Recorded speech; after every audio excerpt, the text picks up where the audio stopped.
The air in the Decatur, Georgia Value More, was thick with the artificial chill of aggressive air conditioning, a stark contrast to the humid August night pressing against the building's glass doors.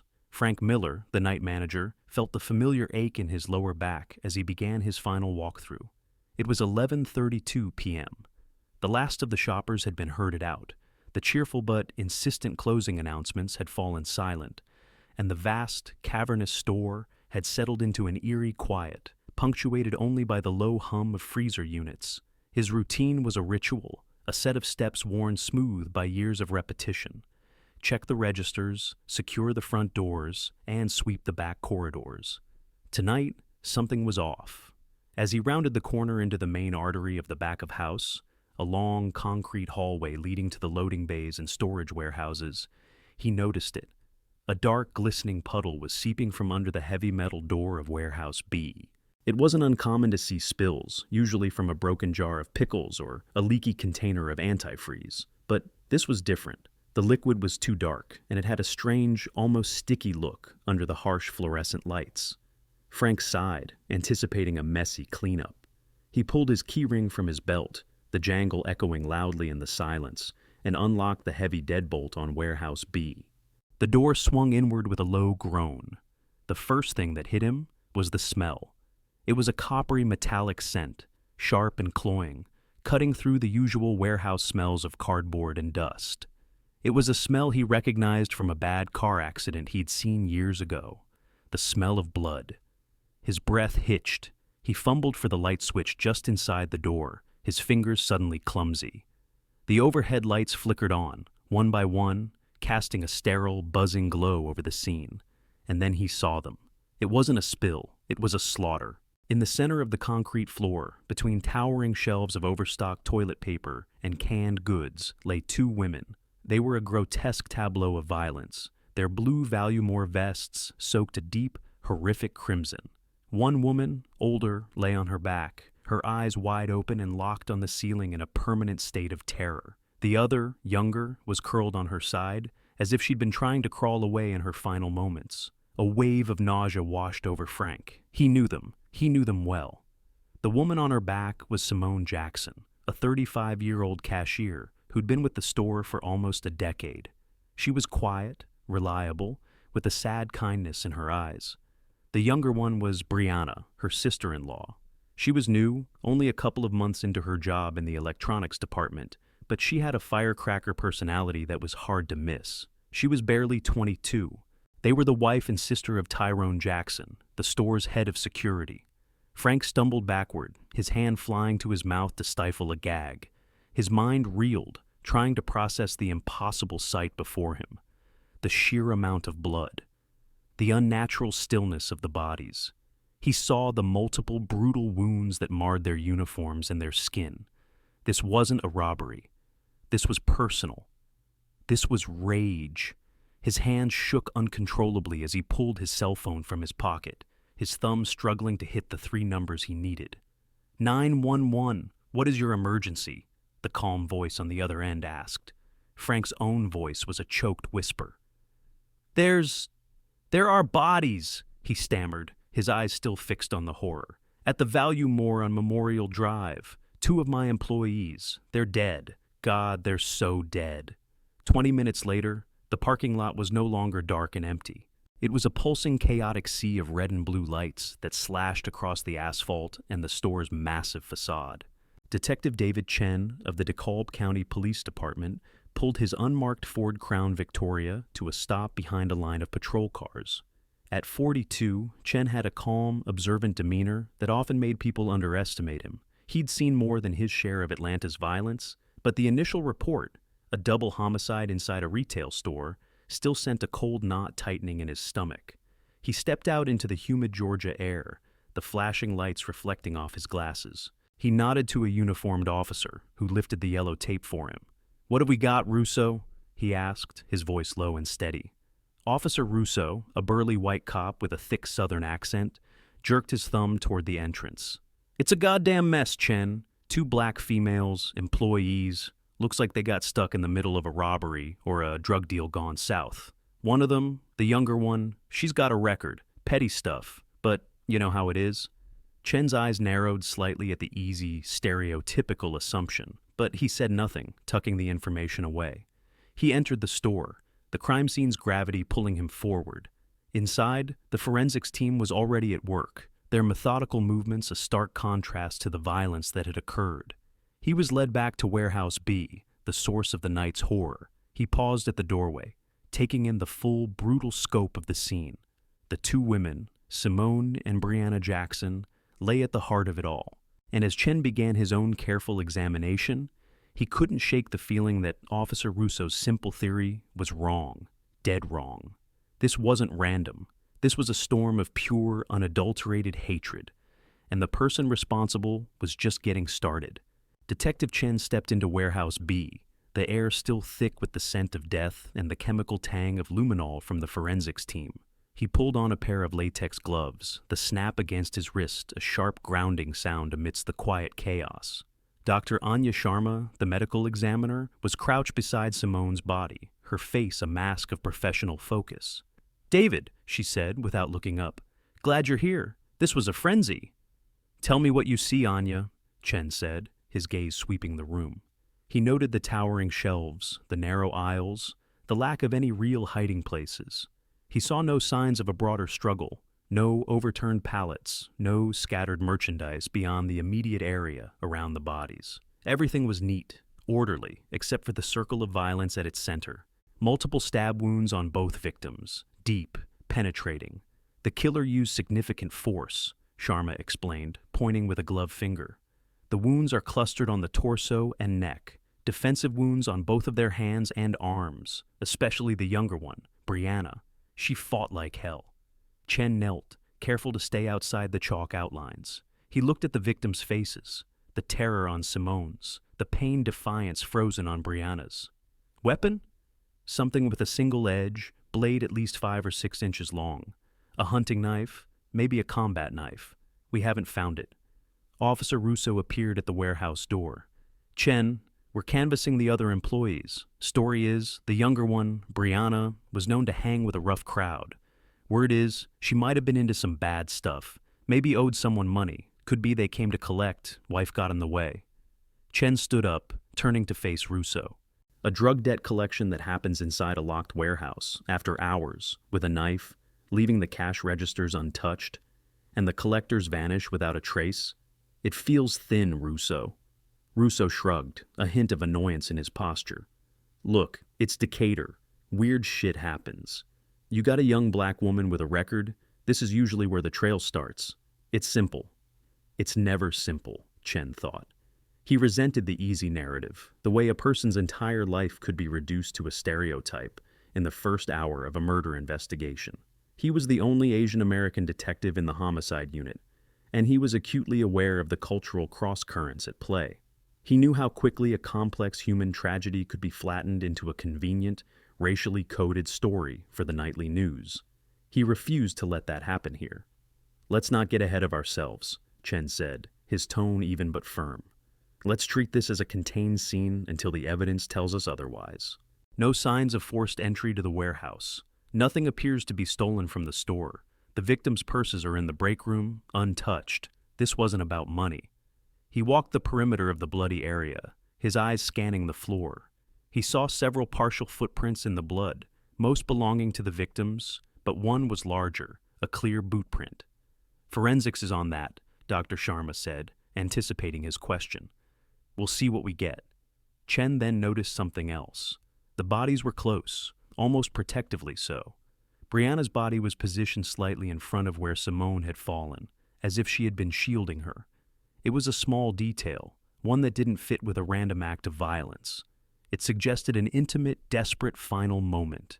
He left the warehouse and went to the employee break room, where the remaining night shift workers were huddled together, wrapped in shock blankets, giving statements to uniformed officers. Their faces were pale and tear-streaked. He saw the store manager, Frank Miller, looking utterly broken, but Chen was looking for one person in particular.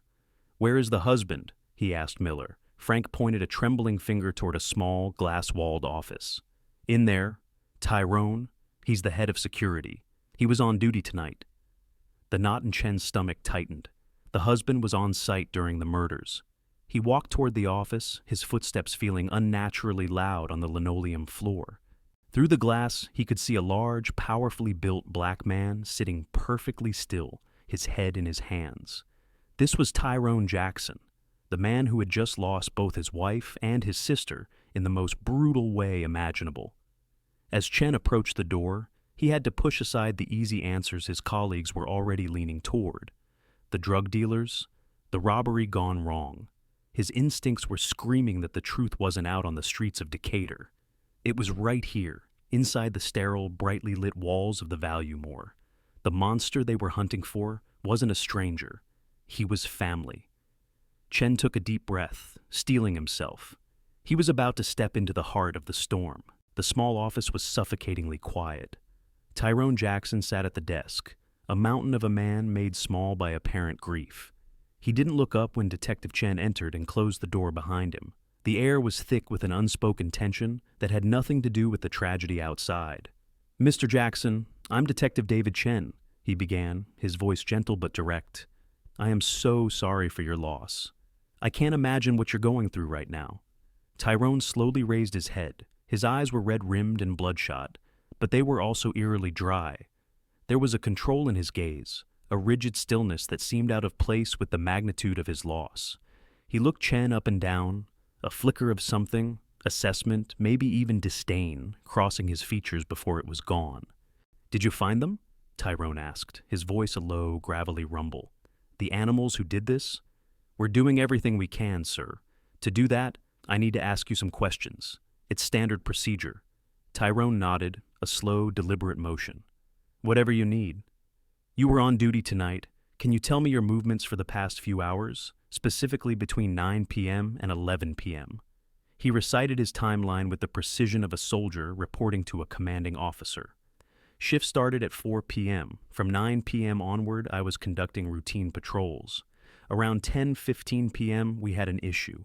A group of teenagers was trying to shoplift from the sporting goods section. I was called to the east wing of the store to handle it. It took a while to de-escalate, get them out of the store without making a scene. I was there until about 10:50 p.m. "So you were on the opposite side of the store from Warehouse B during that time," Chen confirmed, making a note. "That's right," Tyrone said. "The east wing, as far away as you can get." His alibi was perfect, plausible, verifiable, and it placed him far from the scene at the estimated time of death. "When was the last time you saw your wife and sister?" "I saw Simone heading to the back for her break around 9:45 p.m. She said she was tired. Brianna, I think I saw her in electronics around 9 p.m. She was supposed to clock out at 10. He spoke about them in the past tense, his voice flat and devoid of the raw pain Chen expected. There was sorrow, but it felt rehearsed, like a role he was playing. "What was your relationship with them like? With your wife?" Tyrone's jaw tightened. "We were married for 10 years. We had our ups and downs like anyone, but I loved her. She was my rock." "And your sister, Brianna?" A shadow passed over his face. "Brianna was complicated. She was trying to get her life together. That's why I got her the job here, to keep an eye on her, help her stay on the straight and narrow. She had a habit of falling in with the wrong people." He was already building a narrative, Chen noted, one that painted Brianna as the source of the trouble, a magnet for the violence that had ended up killing them both. The interview continued, but Tyrone's answers remained crisp and unwavering. He was a fortress of calm, his story a seemingly impenetrable wall. Chen felt like he was talking to a press secretary, not a man whose world had just been shattered. As he left the office, Chen felt a deep sense of unease. Tyrone's performance was too polished. Grief is messy, chaotic, illogical. Tyrone's grief was orderly. Chen sought out the other employees, gathering their statements. It was then that a young, nervous-looking security guard named Kevin approached him, his eyes darting around as if he were afraid of being overheard. "Detective," he whispered, "can I talk to you for a second, in private?" Chen led him to a quiet corner near the pharmacy. "What is it, son?" Kevin swallowed hard. "It's about Tyrone, what he said about the teenagers. It's true, he was over there, but something was weird." "Weird how?" Chen pressed, his senses on high alert. "He's usually by the book, always on the radio, always checking in. Tonight he was agitated. After he called for backup on the shoplifters, he told me to handle them, that he had to check on something in the back. He went dark, turned his radio off or something. He was gone for, I don't know, maybe 30-40 minutes. Chen's blood ran cold. What time was this? Right around 10:20 p.m. He came back around 11, just before we heard the screaming. He was sweating, and his eyes were wild. He said he'd chased one of the kids out the back and lost him, but we never chased them off property. It's against policy. This was it. The first crack in Tyrone Jackson's perfect alibi. He wasn't on the other side of the store the whole time. He had a window, a 30-minute window of radio silence, of unaccounted time, right when his wife and sister were being murdered. Chen looked back toward the office where Tyrone sat, a solitary figure in a glass box. The grieving husband was gone. In his place was a man with a secret that, Chen was now certain, was written in blood on the floor of Warehouse B. The hum of servers was the only sound in the cramped, windowless security office. Detective Chen stood beside Leo, a young, lanky tech specialist from the department, as he stared intently at a bank of monitors. Each screen displayed a different camera feed from the Value More's extensive surveillance system. "Okay, so this is what I've found," Leo said, pointing to a grid of 16 different camera angles. "It's weird." "Walk me through it," Chen said, leaning closer. Leo typed a few commands, and a specific timeline appeared on the main screen. "All right, here's camera 12. Aim down the main back hallway. At 10:05 p.m., we see Simone Jackson walking toward the warehouse area. A few minutes later, at 10:09 p.m., Brianna Jackson follows. They both enter the corridor that leads to Warehouse B. He then switched to another screen. This is camera 7, showing the East Wing, sporting goods. At 10:18 p.m., just like he said, we see Tyrone Jackson confronting the group of teenagers. He's clearly visible. The footage corroborated the first part of Tyrone's alibi perfectly. "But here's where it gets hinky," Leo said, his brow furrowed. "I tried to pull the footage from the two most important cameras. Camera 14, which covers the final stretch of hallway right outside Warehouse B, and camera 15, which is inside the warehouse itself." He brought up two black screens, each with the words "No data" displayed in stark white letters. "The feeds for both cameras go dead at 10:10 p.m., Leo explained, and they don't come back online until 10:45 p.m., a perfect 35-minute gap. Chen felt a familiar chill. A system failure? Leo shook his head, typing furiously. He brought up a system log, a cascade of green text scrolling down the screen. "No way. I've run diagnostics. Every other camera in the system recorded without a single hiccup. The servers show no power fluctuations, no network errors, no hardware malfunctions. A simultaneous, localized failure of the two most crucial cameras in a double homicide? The odds of that are astronomical." "So what are you saying?" Chen asked, though he already knew the answer. "I'm saying someone deleted it," Leo stated flatly. "And they were good. This wasn't some amateur pulling a plug. The data was wiped from the local server, and the deletion commands were masked. To do this, you'd need high-level administrative access. You'd need to know the system inside and out. The implication hung heavy in the air. The killer wasn't just a brutal butcher. They were sophisticated, intelligent, and they had intimate knowledge of the very system designed to catch them." "Is there any way to recover it?" Chen asked, a sliver of hope in his voice. "A backup server? Cloud storage?" Leo chewed on his lip, thinking. "It's a long shot. Officially, Value More is old school. Their main system is locally based.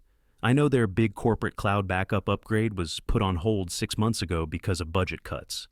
So, on paper, what's gone is gone for good." He paused, tapping a few more keys. "But sometimes these big tech rollouts happen in phases. Corporate might activate a single server at a test site like this for data collection, without even telling the local branch. It would be a ghost system running in the background. I can't promise anything, but I can make some calls to their national IT department. See if a ghost backup exists somewhere in their network. Don't hold your breath, though." It was a devastating blow, yet it left a sliver of a possibility. For now, the one piece of evidence that could show them exactly what happened in that warehouse, the irrefutable proof, was effectively gone. Chen was left with a phantom recording, a void where the truth should be. He stared at the black screens, the words "no data" mocking him. The killer had been clever, using his position of trust to cover his tracks. But Chen knew that cleverness often bred arrogance. Tyrone had erased the tape, but he couldn't erase the blood. He couldn't erase the boot print on the floor, or the whispers that were already starting to circulate. Chen's investigation had just hit a massive technological wall, but Leo's long shot was a thread, however thin. For now, he had to focus on the physical world.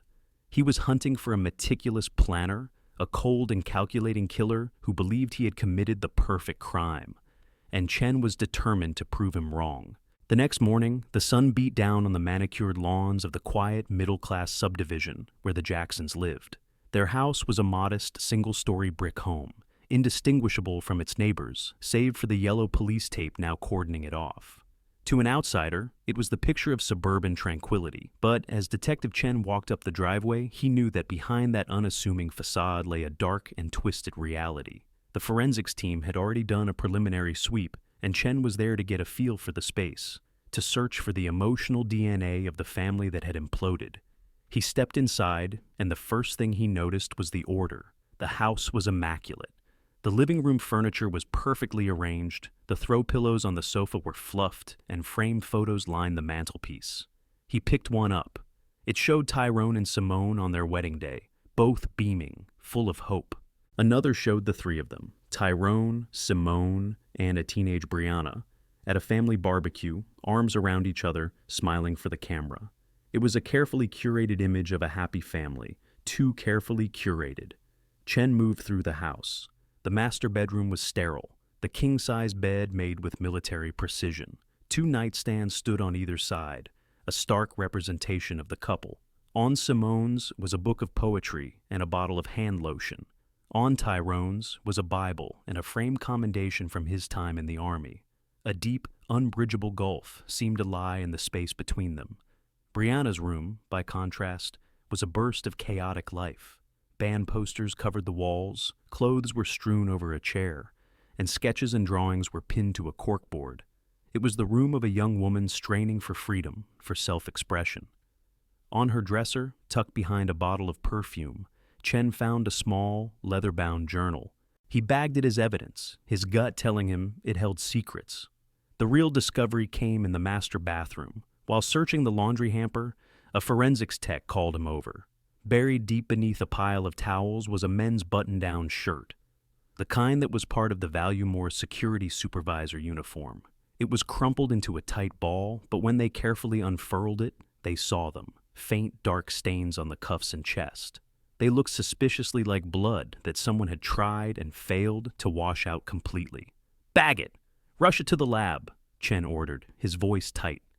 With the house secured, Chen began the part of the job he both valued and dreaded, talking to the neighbors. The first few offered the standard platitudes. "They were so quiet," said one. "Tyrone was always out mowing the lawn. Seemed like a nice stand-up guy," said another. But then he knocked on the door of the house directly across the street. An elderly woman named Mrs. Gable, with sharp, perceptive eyes, invited him in. "Nice, quiet," she scoffed, after Chen explained who he was. "Don't let that clipped grass fool you, detective. The walls in these houses are thin. I heard him." "You heard him?" Chen prompted, leaning forward. "All the time," she said, her voice dropping to a conspiratorial whisper. "Yelling at that poor Simone, accusing her of things. Where have you been? Who were you talking to?" He treated her like a prisoner, not a wife, always telling her how she was embarrassing him, how she needed to act right. Mrs. Gable took a sip of her iced tea, and it got 100 times worse when his sister Brianna moved in a few months ago. He hated it, hated that those two were so close. Close in what way? The old woman hesitated, choosing her words carefully. "They were always together, whispering, laughing. At first, I thought it was sweet, Simone taking the girl under her wing. But then, I saw them out on the porch one evening. I saw the way they looked at each other, the way Brianna would touch Simone's arm. It wasn't sisterly, you understand? It was something else." Chen's mind raced, connecting the dots. The bodies in the warehouse, positioned so closely. The defensive wounds, Brianna fighting to protect Simone.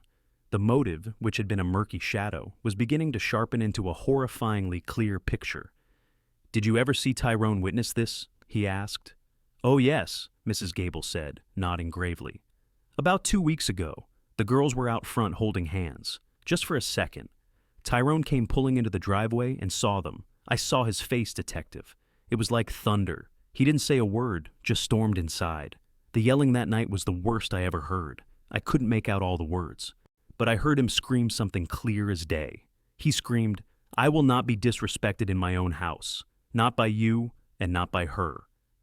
Chen thanked Mrs. Gable, his mind reeling. This wasn't just about jealousy. To a man like Tyrone, obsessed with control, with his image, with his authority, this was the ultimate betrayal. It was a rebellion happening under his own roof, a secret alliance between the two women he was supposed to command. He had discovered their relationship, and in his twisted worldview, they had made a fool of him. He walked back to his car, the perfect family photos from the mantelpiece flashing in his mind. They weren't just pictures, they were a lie. And Tyrone Jackson, he now believed, was a man who would kill to protect a lie. Back at the precinct, the fluorescent lights hummed with a monotonous drone that matched the slow, grinding pace of building a murder case. Chen sat at his desk, the Jackson case files spread out before him. He had the neighbor's testimony painting a picture of domestic tyranny, the suspiciously blood-stained shirt from the laundry, and the ghost of an erased surveillance tape. He had a strong theory of motive, but he needed more. He needed to prove that Tyrone Jackson wasn't just a controlling husband, but a man capable of explosive, deadly violence. He needed to uncover the monster beneath the meticulously crafted facade. He started with a deep dive into Tyrone's record. On the surface, it was clean for the past several years. He'd served 4 years in the Army after high school, with an honorable discharge. He'd worked a series of security jobs before landing the supervisor position at Valuemore 5 years ago. His employee file was filled with commendations for his diligence and professionalism. It was the resume of a model citizen. But Chen knew that the most important parts of a person's story are often found in the footnotes. He expanded the search, running Tyrone's name through state and local databases going back 20 years. And then he found it. In 2008, an arrest for aggravated assault. The complainant was the ex-boyfriend of a woman Tyrone was dating at the time. According to the police report, Tyrone had seen the two of them having a conversation in a parking lot, flew into a jealous rage, and beat the man so severely he ended up with a broken jaw and 2 cracked ribs. The case was eventually dropped when the victim, after weeks of alleged intimidation, suddenly refused to testify. But the arresting officer's notes were telling. He described Tyrone as having an explosive temper and being dangerously possessive. A few years later, in 2012, another flag, an arrest for battery following a bar fight. Tyrone had broken a bottle over another man's head. His reason? The man had been looking at his girlfriend the wrong way. He'd pleaded it down to a misdemeanor, paid a fine, and attended a court-mandated anger management class. Chen leaned back, staring at the reports. This was the pattern. This was the man Mrs. Gable heard screaming through the walls. It wasn't just a temper, it was a pathology. A deep-seated insecurity that manifested as violent, uncontrollable jealousy whenever he felt his authority or ownership over a woman was challenged. The anger management classes had clearly done little more than teach him how to better conceal the rage that still simmered just beneath the surface. For almost a decade, he had kept it in check, but the pressure had been building. The relationship between Simone and Brianna hadn't created the monster. It had simply unlocked the cage. Just then, his phone rang. It was the crime lab. "Detective Chen," he answered. "David, it's Anya Sharma. I've got the preliminary report on the skin we found under the victim's fingernails." Chen sat bolt upright. And it's a mess, but a useful one," she said. "Brianna, in particular, has a significant amount of foreign DNA under the nails of both hands. She scratched the hell out of her attacker. We're running a sequence now. If we can get a reference sample from your suspect, we should have a match." This was the physical evidence he needed, the link between the killer and the crime scene. "I'll get you that sample," Chen said. "I'm on my way to get a warrant now." He hung up and gathered his files, his resolve hardening. He walked down the hall to his superior's office. Captain Frank Riley. Riley was a veteran cop of the old school, a man who preferred simple motives and swift closures. Chen laid out his case: the history of violence, the neighbor's testimony, the suspicious shirt, the missing tape, and now the DNA evidence waiting for a match. Riley listened, steepling his fingers. "It's a good theory, Chen. A damn good one," he said, his southern drawl thick. "But it's a domestic thing. It's messy. Are you sure you're not overcomplicating this? The drug angle is cleaner. We bring in a few of the sister's associates, squeeze them, one of them is bound to flip." Chen stood his ground. "With all due respect, Captain, the evidence doesn't point to a drug deal. It points directly at that house and the man inside it. Every piece fits. This isn't complicated. It's classic domestic violence escalating to homicide. He felt betrayed, he felt disrespected, and he snapped." Riley sighed, rubbing his temples. He hated complicated. He hated cases that attracted media attention with messy, uncomfortable themes. But he also trusted Chen's instincts. "All right, Chen, get your warrant for his DNA, but you better be damn sure. If you pull this guy in and the DNA doesn't match, this whole house of cards you've built comes tumbling down." "It'll match, Captain," Chen said, with a confidence he felt deep in his bones. "It has to." He walked out of the office, the captain's warning echoing in his ears.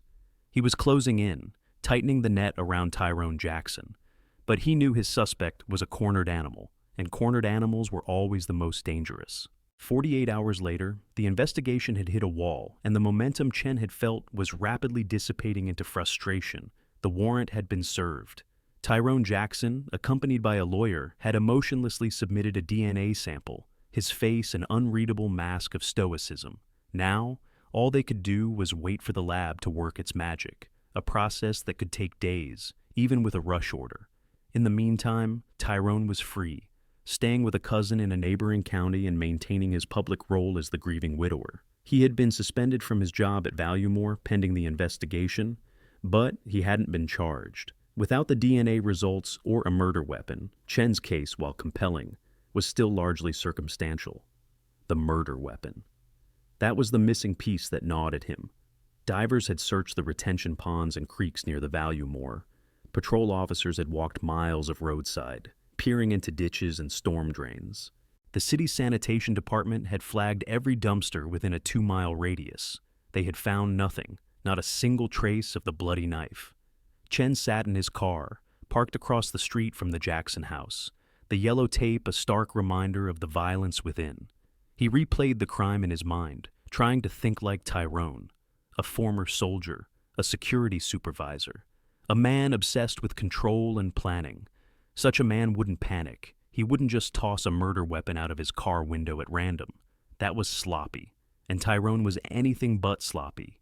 He would have a plan. He would have a designated, secure place to dispose of the evidence. Chen started his car and began to drive, tracing the most logical route from the Valuemore to Tyrone's home, a 6-mile stretch of suburban roads and commercial strips. He drove slowly, his eyes scanning everything. What would Tyrone have seen on that drive home? Where would he feel safe stopping? Where could he dispose of a weapon where it would likely never be found? The route took him past strip malls, gas stations, and residential streets. Then, about halfway, he passed a small, underutilized city park. It was little more than a patch of woods with a worn-out jogging path and a few picnic tables, sandwiched between a warehouse district and a quiet neighborhood. At that time of night, it would have been deserted, dark, secluded. It was the perfect place. A wild idea began to form in Chen's mind. It was a long shot, a desperate gamble born of frustration. He turned the car around and drove back to the station, his heart pounding with a new sense of purpose. He found Captain Riley in his office, looking over budget reports. "Captain, I need a K9 unit," Chen said without preamble. Riley looked up, his expression one of pure exasperation. "A K9 unit? For what? To sniff out your missing knife? Chen, we're talking about a 10-acre park. It's a needle in a haystack. You know what that costs? The overtime, the handlers? I can't authorize that for a hunch." "It's more than a hunch, sir," Chen insisted, laying out his logic. "Tyrone is methodical. He wouldn't have risked being seen throwing it in a public dumpster or a pond where it could be found by kids. He would have taken it somewhere secure, somewhere he could bury it, Hide it properly. That park is the most logical spot on his route home. It's our best, maybe our only, shot at finding the weapon. Your best shot is to wait for the DNA results like everyone else, Riley countered, his voice rising. We do things by the book here, not by chasing your gut feelings all over the county. The book isn't always enough, Chen shot back, his own frustration boiling over. This guy is smart. He's arrogant. He thinks he's gotten away with it. Finding that knife won't just give us the weapon. It will shatter his composure. It's the one piece of evidence he thinks is gone for good. We need to rattle him. They stood in silence for a long moment, locked in a battle of wills. Riley, the pragmatic bureaucrat, versus Chen, the relentless investigator. Chen could see the calculus happening behind the captain's eyes, the cost, the risk of failure, the potential for ridicule if they found nothing. Finally, Riley let out a long, weary sigh. He picked up his phone. "Yeah, get me the K9 supervisor," he grumbled into the receiver. He looked at Chen, his eyes hard as stone. "You get one dog for one day, sunrise to sunset. You find nothing, and you drop this. You will wait for DNA, and you will not waste another dime of this department's resources on your theories. This better pay off, Chen. For your sake." Chen nodded, a surge of adrenaline coursing through him. "Thank you, Captain. It will." He walked out of the office, the weight of the promise he'd just made settling on his shoulders. He had put his credibility on the line for a patch of woods and a gut feeling. Tomorrow, a German shepherd named Rocco would be tasked with either validating his instincts or making him look like a fool. The fate of his case, he realized, might just depend on the nose of a dog. The dawn broke cool and misty, a welcome reprieve from the oppressive Georgia heat. Detective Chen stood at the edge of the park, sipping a lukewarm coffee from a paper cup, as the K9 unit van pulled up. A wiry, focused man in a tactical uniform, Officer Davies, stepped out, followed by a magnificent German shepherd. The dog's name was Rocco, and he moved with the coiled energy and intense focus of a seasoned professional. "Morning, Detective," Davies said, his voice all business. "Captain Riley filled me in. You think your murder weapon is in here somewhere?" "I'm hoping so," Chen replied, gesturing to the dense woods and winding path. "The suspect drove past here on his way home from the crime scene. He's ex-military, meticulous. My gut says he buried it." Davies nodded, already surveying the area. "If it's in here, Rocco will find it. Human decomposition, blood, disturbed earth. His nose can pick up traces weeks, even months later. We'll start by working a grid pattern from the entrance closest to the road." The search began. It was a slow, painstaking process. Hours crawled by. The morning mist burned off, and the sun climbed higher, beating down through the canopy of leaves. By late afternoon, morale was low. They had covered acres of ground and found nothing but rusted cans and old tires. Captain Riley had called twice, his voice on the second call laced with an impatient, "I told you so" tone that set Chen's teeth on edge. The uniformed officers were visibly tired, their initial optimism having evaporated in the sweltering humidity. "This area is just too large, Detective," Davies admitted, wiping sweat from his brow. "We can do one last sweep through that dense patch by the oak trees over there. But then we have to call it. My dog is reaching his limit." It was a last, desperate pass. Chen's hopes, which had been so high that morning, were plummeting. He watched as Davies led Rocco toward a thicket of trees set back from the main path. He was already rehearsing the humiliating conversation he would have to have with Riley, and then it happened. Rocco, who had been moving with a steady but weary trot, suddenly froze. His entire body went rigid, his head snapping to the side, his nostrils flaring. A low whine escaped his throat. "He's got something," Davies said, his voice instantly dropping to a tense whisper. The dog's fatigue vanished, replaced by a surge of pure instinct. He moved forward, pulling Davies toward the base of a massive ancient oak tree, its roots twisting like gnarled fingers out of the earth. He began sniffing frantically at a particular spot between two large roots, circling it, whining with more intensity. Then he looked back at Davies and let out a single, sharp bark. It was the signal. He began to dig, his powerful paws sending dirt and leaves flying. "Get the evidence kit," Chen yelled, his heart hammering against his ribs, a wild surge of adrenaline washing away all his earlier despair. An officer rushed forward with a shovel and trowel, carefully taking over from the dog. He gently scraped away the topsoil. A few inches down, the shovel hit something that wasn't a rock. It was wrapped in plastic. The officer, now using his gloved hands, carefully lifted the object from the shallow grave. It was a black plastic grocery bag. Inside, there were two items. The first was a pair of standard-issue security guard gloves, caked in dried, dark brown stains. The second was a large military-style combat knife. The 6-inch blade was tarnished with the same dark stains. They had found it. Chen stared at the knife, a cold sense of triumph washing over him. This was the weapon. This was the physical proof that would tie Tyrone Jackson directly to the brutal murders of his wife and sister. It was the key that would unlock the final door of his investigation. He looked over at Rocco, who was now sitting patiently by his handler, accepting a reward with a happy wag of his tail. "Good boy, Rocco," Chen said, a rare, wide smile spreading across his face. Good boy. His persistence had paid off. Tyrone Jackson's perfect crime had just been unearthed from a shallow grave under an old oak tree. The discovery of the knife and gloves sent a jolt of electricity through the investigation. Back at the precinct, the atmosphere was charged with a renewed sense of purpose. Chen felt the momentum shift decisively in his favor. Captain Riley, upon seeing the photos of the evidence, gave him a curt but meaningful nod of approval. The gamble had paid off. Now, the final pieces of the puzzle began to fall into place with astonishing speed, as if the unearthing of the physical evidence had broken a dam. The first call came from the crime lab late that night. It was Dr. Sharma, her voice crisp and clear over the phone.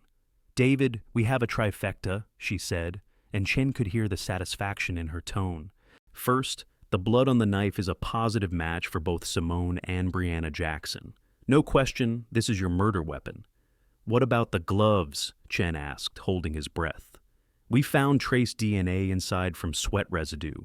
It's a perfect match to the reference sample you got from Tyrone Jackson. And to top it off, the DNA we recovered from under Brianna's fingernails? Also a perfect match for Tyrone. He was her attacker. We've got him." Chen closed his eyes, a wave of relief so profound it almost made him dizzy.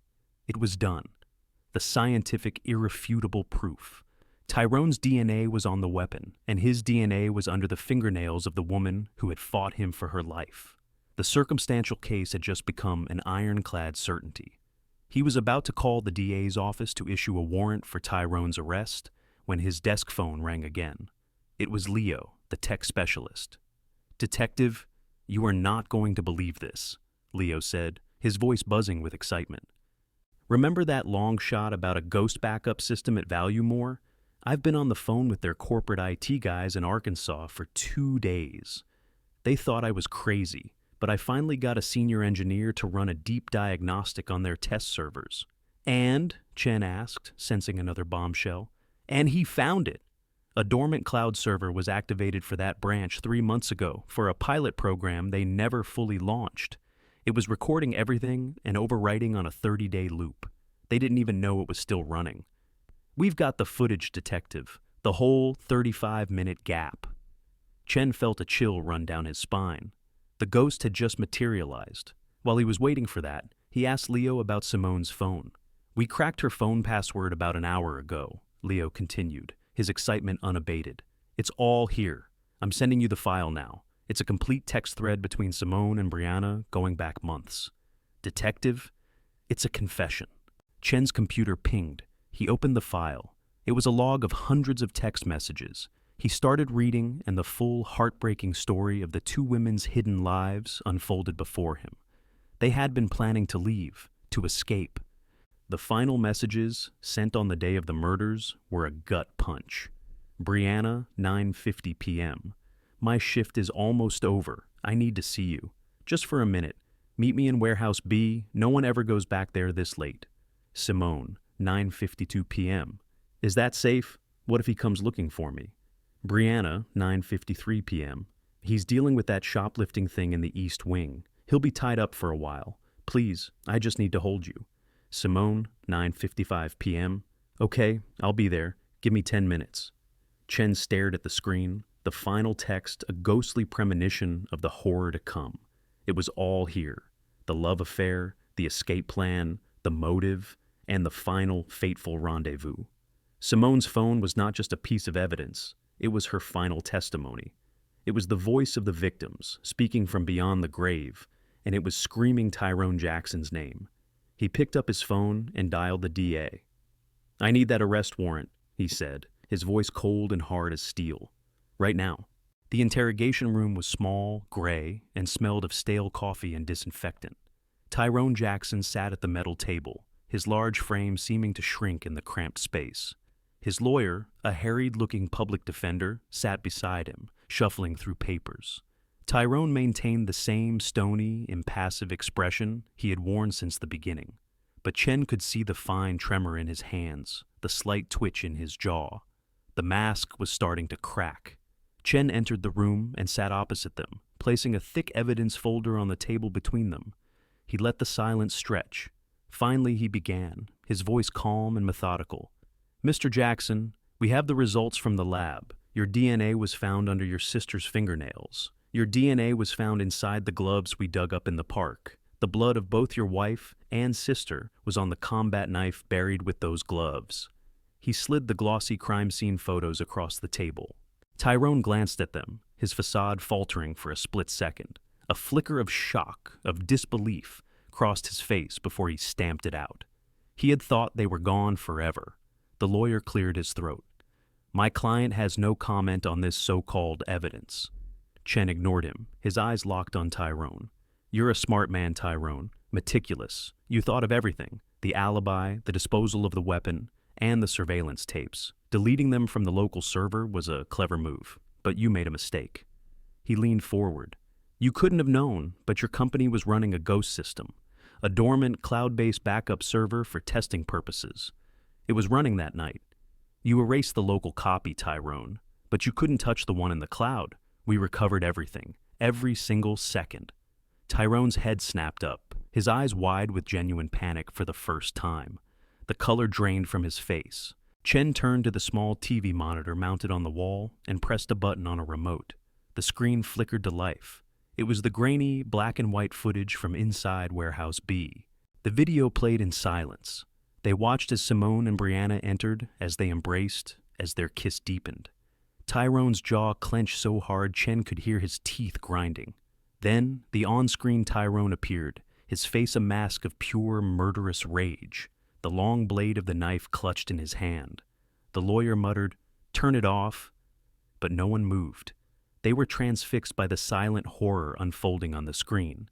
The brutal attack, Brianna's desperate fight, and Tyrone moving between them like an instrument of death. It showed him standing over their bodies, the rage on his face slowly giving way to a dawning, animalistic panic. Chen stopped the video just as the on-screen Tyrone walked out of the frame.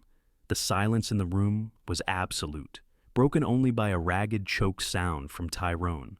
He finally broke. A deep, guttural sob ripped from his chest. He slumped forward, his forehead resting on the cold metal table. "They betrayed me," he whispered, the words muffled. "They disgraced me, in my own house." "My client," the lawyer began, but Tyrone waved him off.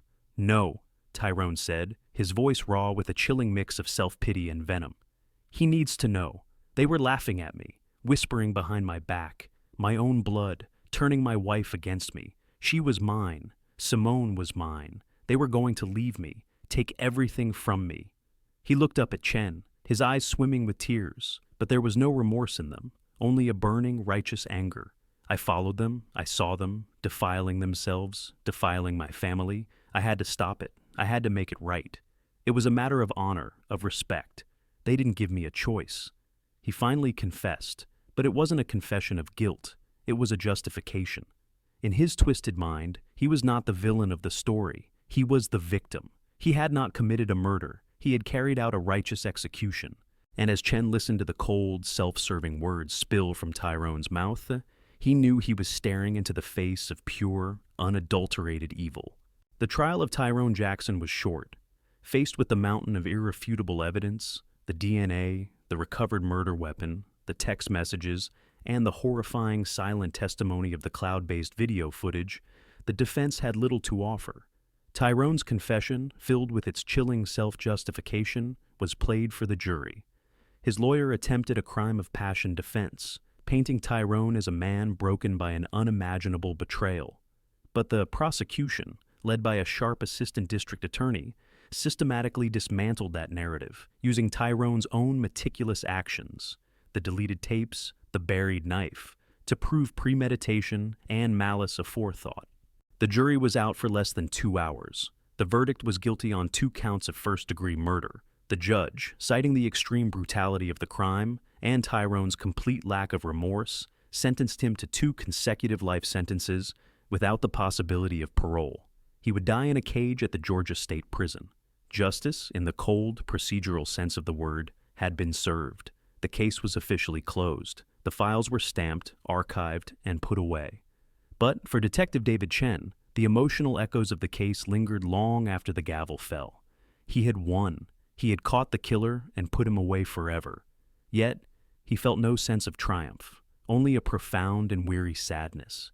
He often found himself thinking about the victims, not as the bloodied bodies on a warehouse floor, but as the women in the text messages, 2 people who had found a spark of happiness and hope in a world that had offered them very little. They had been on the verge of escaping a life of quiet fear and control, only to be violently dragged back down into the darkness by the very man they were fleeing. Their dream of a new life in Florida had died with them on that cold, concrete floor. Chen also thought about the subtle poisons that had led to the tragedy. Tyrone's toxic masculinity and his obsession with ownership, which he had twisted into a perverse definition of love. The insidious nature of domestic abuse that happens behind the closed doors of immaculate suburban homes, and the quiet, casual racism of his own colleagues who had been so quick to write the case off as just another drug deal gone south, nearly allowing a meticulous killer to slip through their fingers. If he hadn't pushed back, if he hadn't trusted his instincts, would Tyrone have gotten away with it? The thought sent a chill down his spine. One evening, months after the trial, Chen drove past the Value More. The parking lot was full, the fluorescent lights of the store casting a familiar glow. Life had moved on. Shoppers pushed their carts, employees restocked shelves, and a new head of security patrolled the aisles. The memory of the murders had faded into a local news story, then a footnote, then nothing. Warehouse B was just a warehouse again. But the case had changed Chen. It had reinforced a bitter lesson he had learned many times over his career. The most monstrous acts are rarely committed by monsters who lurk in the shadows. They are committed by the people we know, the people we trust, the people we live with. They are born from everyday emotions, love, jealousy, fear, and pride, that are allowed to fester and curdle into something unrecognizable and deadly. The story of Tyrone, Simone, and Brianna was a tragedy in 3 parts. 1 life would be spent paying for his sins in a prison cell, and 2 lives had been brutally extinguished because one man's possessive love was more dangerous than any stranger's hate. The ultimate lesson, Chen reflected as he drove away into the night, was a simple and devastating one. The most dangerous cages aren't the ones with iron bars, but the ones we build for each other out of a twisted sense of love and the silence that allows them to stand.